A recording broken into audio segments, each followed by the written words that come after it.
Welcome to Duke's United show, and it's that time again. Man United have another match coming thick and fast. We just played Wolves and beat them 1-0 away from home, and we have Bournemouth at Old Trafford tomorrow, Tuesday, the 3rd of Jan at 8 p.m. And you know what? We're buzzing. I've been saying I'm buzzing, but I really am. We're on a great run of form, and we're just doing the right things, and it feels good to be winning game after game and catching up with Newcastle, we still got a game in hand on. And now if we win, we go into third. So, you can't ask for much more than that in Ten Hag's first tenure. It's only been, a few months at the club, and a lot has changed. So, yeah, I'm really, really happy for what's happened so far. But let's dive straight into United's league position. Let's take a look. As United, as you take a look in the season, you can see we've won 4 of the last 5. We're on 16 games. We will overtake Man City if we win, and we'll be right on the heels of Man City. We'll overtake Newcastle, and we'll be right on the heels of Man City, of all teams. Although they've improved with their striker position, they have not improved in their points for this season. It's weird, isn't it, how that's been the case? But look, we're in 4th. We're on a roll. Tottenham is sliding away. Liverpool somehow won that game when they should never have won. Take a look at Fulham. They're riding high. Chelsea are rubbish, not really doing anything. And again, Brentford are doing okay. And Arsenal are flying, absolutely flying. They look like they will stay somewhere at the top there. But let's take a look at our last result then. Wait a second. Why can I not see our last 5 results? I actually had our last 5 results here, which I need to get up before we move on. Actually, yeah, it didn't download. How weird is that? It's what happens sometimes with technology. It messes up and doesn't give you all the stuff that you downloaded. But I'll get it up. I'll get it up in no time. But yeah, so I just want to see Sancho come back as well. I know Martinez, he'll be back. So wonder if he'll actually start or be on the bench. We know Dalot's fit again. So that again is another thing where we wonder whether he's going to come in for Wan-Bissaka. I don't suppose he will, because I don't see him taking out a play when he's doing well. Same like what he did with McTominay when Casemiro came. Even though he's world class the way he is, he didn't take him out. So I can't see him taking Wan-Bissaka out. But here's our last 5 results. Before the Wolves game that we won 1-0, obviously we won 3-0 against Nottingham Forest. And then we beat Burnley 2-0 as well. And it was a Fulham game away just before the World Cup started. We had that great goal from Garnacho, and there's a 2-1 victory away at Craven Cottage. And then it was a 4-2 victory, but just before that, before the loss as well in the Cup. So we've actually had the last 3 games on the trot have been clean sheets. So I'm buzzing from that as well. That's looking, I think we'll go in and get another clean sheet tomorrow as well. Bournemouth are not doing great. But let's take a look at our last result and the formation we played and the team that we played. So when you look at that, you can see Malacia there at left back. Willie come out and sit down, and Will Shaw go in at left back, and Martinez come back to replace him. And we have that ever-present, is it the ever-present back 4? Is Wan-Bissaka going to keep his spot? We don't know what kind of shuffling of the pack he's going to do at the back, but I can't see much happening. Maybe he'll bleed them back in off the bench. I can see Casemiro and Eriksen playing again, and I can see Rashford getting his position back again on the left, and Bruno in the hole. Anthony on the right is going to keep his spot, and I'm expecting Martial to keep his spot as well. So, yeah. It is one of them ones where you never know what this manager's going to do, to be fair. I haven't called anything correct yet, pretty much. I've had one player always out. I've been closest is one player away from being the perfect side that I expected to play.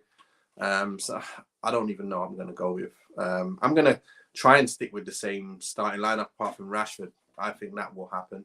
If you look at our top scorers, you got Rashford with 11 so far this season. Martial is in second with 5. And Bruno is with 3. So, yeah, they're doing all right. Rashford's actually doing well. And just to think the amount of chances he's had in them other games where, he should have had 4 or 5 in like at least 2 or 3 of them games, especially in Europe. He had so many point blank chances where he was missing for fun.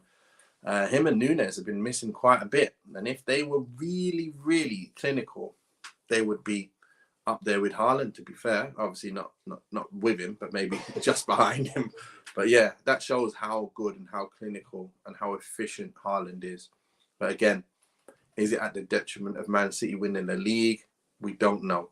But let's see. We'll see what happens. But let's take a look at Bournemouth then.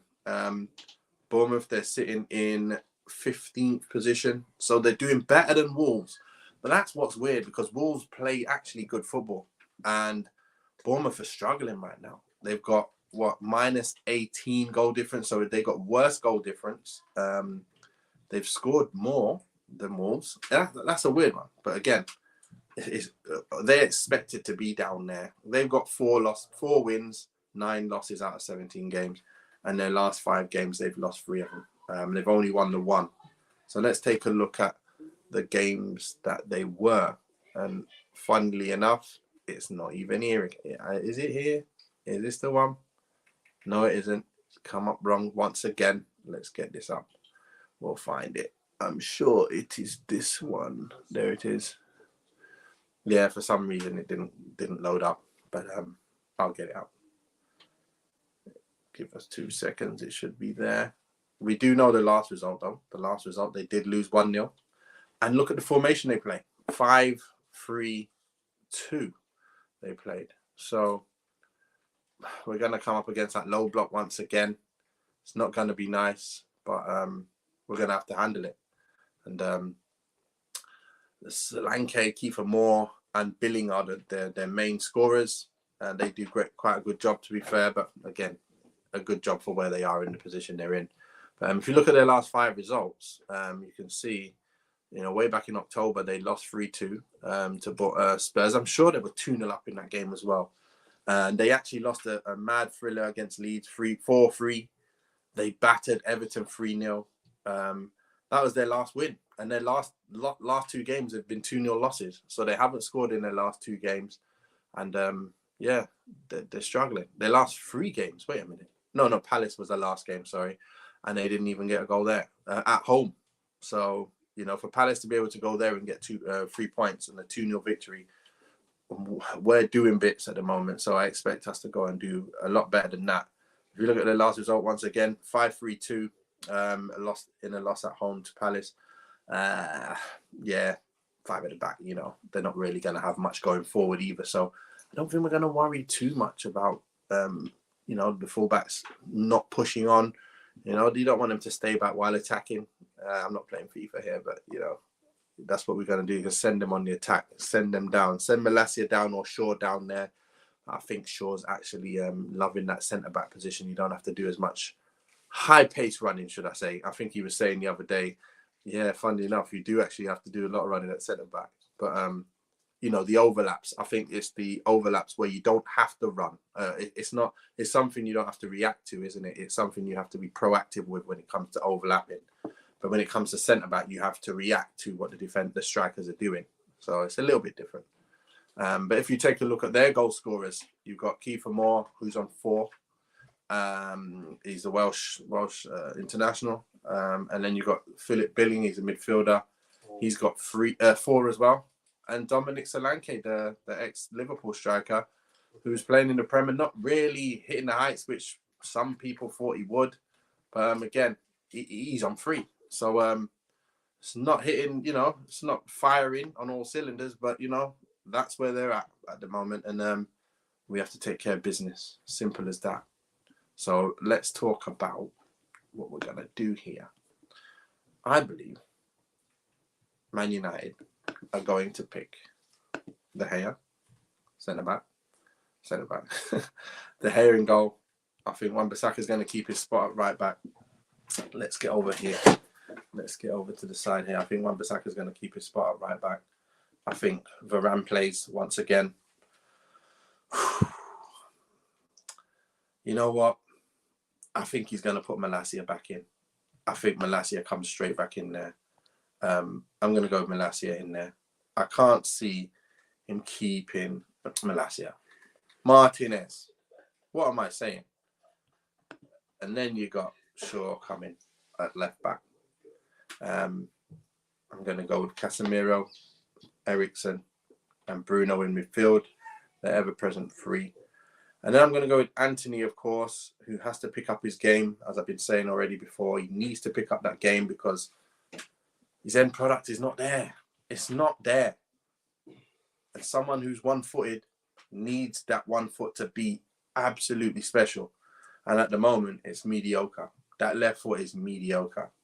So stop trying to outside the football crosses, which don't get there, not even under pressure. I want to see you doing more, Anthony. I heard more about you. I heard you've got more in the locker. I heard you can take players on. There's a rumor going around that you can actually take players on instead of turning back all the time. So let me see it. Let me see it. I want to see it. Rashi, keep doing your thing, mate. You're on fire right now. You're back to them levels that you were playing a couple of years ago when people were trying to mention your name alongside the names of Mbappe. Obviously, shouldn't be named alongside him, but you know, it's the similarities in your game in terms of you use your pace to make things happen. So yeah, but apart from that, yeah, I think you're close to world class when you're at your best. And if you can continue to do what you're doing, yeah, might be able to call you world class one day. But Martial, you got to get back on it, mate. You kind of lost a little bit of that spark in the last game because, yeah, I weren't too happy with the header where you could have scored and then Anthony missed that chance afterwards. Anthony's probably thinking you're going to put that away because you got a free header and you didn't put it away. So, yeah, you got to do more than that. So, yeah, Martial, well done so far. You've got 5 goals. I want to see more because people can't start talking, saying that you're not a striker. And I know you are. I know you got your weaknesses. You are not really the best with your head, but with your feet, you're pretty good. So, time to get a goal, mate. I've got you down as getting a goal. Make sure you get one tomorrow. And that's my starting lineup. So I'm going to go with who I predict to win the game. Of course, I'm going with Man United to win the game. And I'm going with an emphatic victory. 4-0. I'm going with 4-0 Old Trafford. We're at home. It's the theatre of dreams again, the place where people do not want to come anymore. It's come back to that. And I've got Rashford getting 2, Martial getting back on the score sheet, and Mr. Bruno Fernandes to get his goal as well. So, yeah, I think that will happen and we'll win 4-0. And we will go into 3rd spot. And then Arsenal play Newcastle. So who knows what will happen when Arsenal play Newcastle. And my thing there is, yeah, what's weird is if Arsenal beat Newcastle and then, well, you know, we've got City soon. We've got City next weekend. Not weekend coming, but the weekend after. If we beat them and Arsenal go on and beat City, and there's more points, if there's a bigger gap, yeah, from this point onwards where we beat City and Arsenal win the league. I'm going to say that from now. Arsenal will be winning the league if they can open up this gap any more than it is right now. Now, if City go and beat us and close the gap, it's not really closing the gap unless Arsenal don't win. Again, let's see if Arsenal can beat a Newcastle, a good Newcastle side. And that will be kind of like, we'll see. If it opens up more than it is right now, I see Arsenal winning. So if they get 3 more points, so they end up with 10 points gap, it's over. It's over. Arsenal are going to win it. They cannot surely break down badly from here unless there's a big injury, unless there's anything. But anyway, this ain't the Arsenal show. This is Man United show. And yeah, so look, that's everything that we've got here. Hopefully I've broken down everything for you. I hope you're happy with all of that. And look forward to tomorrow. So let's get the game on. I can't wait till tomorrow. I can't wait till 8 p.m. And I'll be back with you guys at 10:15 with the match reaction. Maybe have a few guests on board with us as well. So until then, peace out.